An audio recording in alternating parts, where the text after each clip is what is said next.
ingeta Kongo budia kana Kongo mumbanduza bakulu beto tekila mwana Kongo mbaka pova batadisi abampangizandi binda kana mukutusonga kwandi vovanu velala mudandi vovanu velala sejandi bana yenge kwa bampangizandi babobe tukumulanda munzila Kongo ibumo singina sadila boso fuka sadila bakulu beto munzila Kongo yankudulu mumpeve evo mfulukulu muntemo ingeta mono pange non tela mana pantadisi eno evo ndinga ina wakana indinga ya mono nemi akanda ngena mfumu nsundi ye mwana ngana ngena ngudinga ngabo nzila Kongo yankudulu mumpeve evo mfulukulu muntemo bambuta ifuba yaya yenge keno beno babo munza ya mvima matondo mingi ingeta na kilumba bubu yayi betu ke kuiza kukota na kacha continuité ya malongi ya betu ke kota na kacha continuité ya malongi ya betu ina betu zonzelaka nzila voix za vedila zenaza nkufi yeza mbotebeni zinatanga muntu mukula mukimbebe ye nzila voix zandabeni yesena za mvindu kasi zinatanga muntu mkwiza kula mukimpeve ingeta temateno beto tubaka mutindu ya selo banzila nyoso yina beto ke swazire yina ya mbote neuf ya mbote ina beto ke kulongoka samu na beto bayai kena kusosaka kukula na kacha kimpeve beto kwenda landilaka yao malembe donc voilà nzila yatete beto zonzelaka faswai beto kele na nzila zola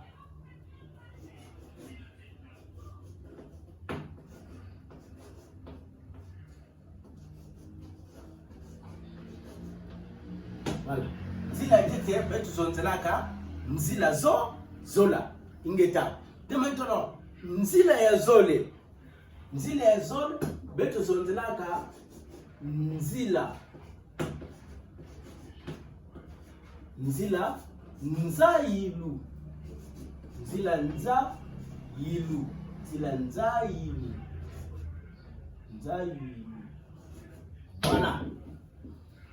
voilà ya zole beto zonzelaka inakele nzila nzailu ya tatu beto zonzelaka nzila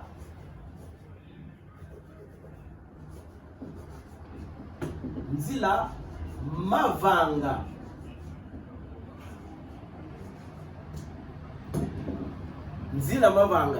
ya iya sadiri quatrième nzila betu zonzelaka inakele nzila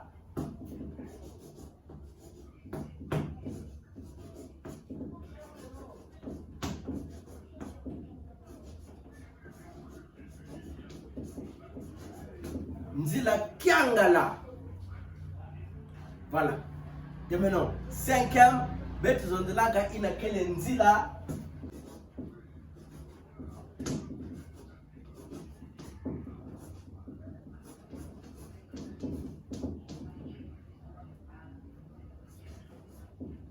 voilà.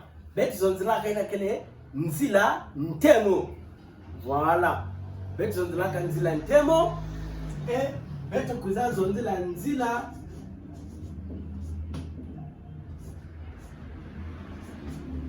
kimpa nitu. Nzila kimpa nitu. Voilà. Betu kuza zonzela nzila kimpa nitu. Et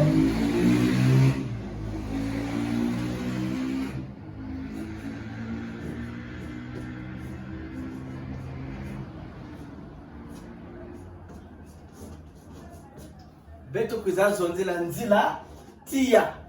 Voilà. Nzila tia, après betu kuza zonzela nzila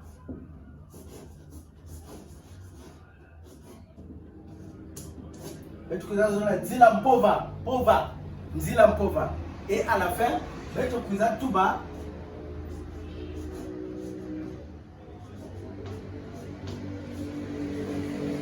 voilà. 1, 2, 3, 4, 5, 6, 7, 8 et 9. Voilà. Nzila voix.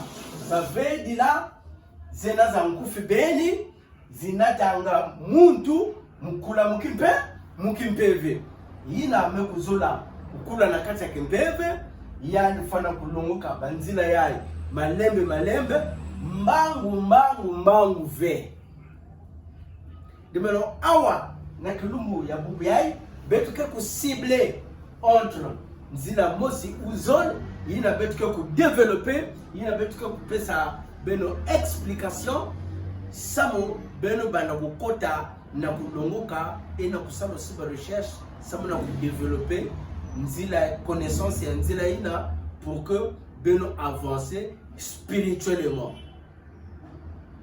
Moi je dis toujours il y a l'avancement spirituel et l'avancement tradit-spirituel. La connaissance spirituelle et la connaissance tradit-spirituelle. Donc connaissance il y a invisible, ya babimi na ke talanaka ve na connaissance ya babima ina ke talanaka. De meno yai ya ke connaissance ya babima ina ke talanaka ve. Donc ya ke talanaka ve. C'est spirituel. Et lorsque quelqu'un va la tradi, peut-être qu'on a la tradition, qu'on est amassé talent. Mais yai c'est spirituel. Voilà. Bet kako cible nzila mosi surtout ya ntetete na munu muke kuzonaka inzila mbova. Voilà.